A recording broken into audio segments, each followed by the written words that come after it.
Morning everyone. Welcome to the YouTube channel of Lal Bagh Girls Inter College Lucknow. Children, I am Shalini Malhotra.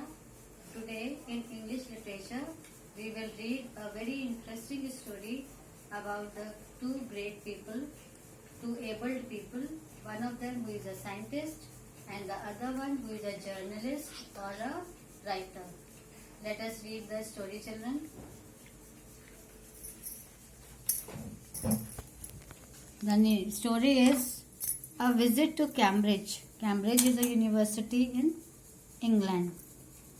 This is the story of a meeting between two extraordinary people, both of them differently able. This is the story about these two people who are very much abled, differently abled. Stephen Hawking and astrophysicist. Astrophysicist is one who reads about the stars and the planets according to the rules of physics and chemistry, who suffers from a form of paralysis that confines him to a wheelchair and allows him to speak only by punching buttons on a computer. This person is Stephen Hawking. He was paralyzed and only the way he speaks was to punch the buttons of the computer, as he was so much disabled and he was not able to speak. And he was only confined, he only sits on the wheelchair. Firdaus Kanga, a writer and journalist who lives and works in Mumbai. The second person is Firdaus Kanga. He is a journalist or a writer. He belongs to Mumbai. Kanga was born with brittle bones. Children, brittle bones is a disease in the small children by birth, where the bones are so weak that they are broken easily. And like Hawking, moves around in wheelchair. This person, he also moves on the wheelchair. Cambridge was my metaphor for England, and it was strange when I left it had become altogether something else, because I had met Stephen Hawking there.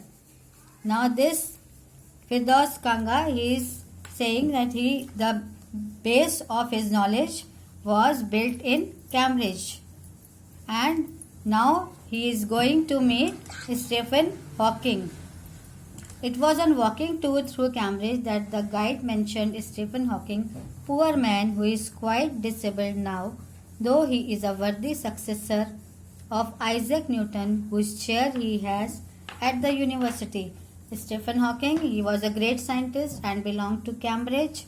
One of the guides on the way, on his way to meet, and he was going to meet Stephen, and his guide told him, the guide of Firdaus Kanga told him about the Stephen Hawking, and he was on his journey, and this great person, he was having the chair of the great scientist Isaac Newton in the Cambridge University. And I started because I had quite forgotten that this most brilliant and completely paralyzed astrophysicist, the author of A Brief History of Time, one of the best sellers ever, lived here. Now this man is saying about Stephen Hawking that he was a great author of this book, A Brief History of Time. He has written this, one of the best sellers also. When the walking tour was done, I rushed to a phone booth and, almost tearing the cord so it could reach me outside, phoned Stephen Hawking's house. There was his assistant on the line, and I told him I had come in a wheelchair from India. Perhaps he thought I had propelled myself on the way to write about my travels in Britain. Now this person, when he finished up with his work, he called up at Stephen Hawking's home. His assistant, he picked up the phone, and his assistant told him, he asked for the time to have the interview of Stephen Hawking. I had to see Professor Hawking. Even 10 minutes would do. Half an hour, he said, from 3:30 to 4. Now Firdaus Kanga, he asked for the time only for 10 minutes, or rather half an hour, to meet Stephen Hawking from 3:30 to 4. Half an hour he wanted to meet Stephen Hawking. And suddenly I felt weak all over. Growing up disabled, you get fed up with people asking you to be brave, as if you have a courage account on which you are too lazy to draw a check. Now he's saying some of the people, they think that the disabled people, they only all the people, they give them their advice to be brave. The only thing that makes you stronger is seeing somebody like you achieving something huge. He is saying that the only thing which makes you brave, when you see the disabled people like you only, then you can achieve something. Then you know how much is possible and you reach out further than you ever thought you could. Then you can have your achievements when you see the people like you around you. I haven't been brave, said his disembodied computer voice.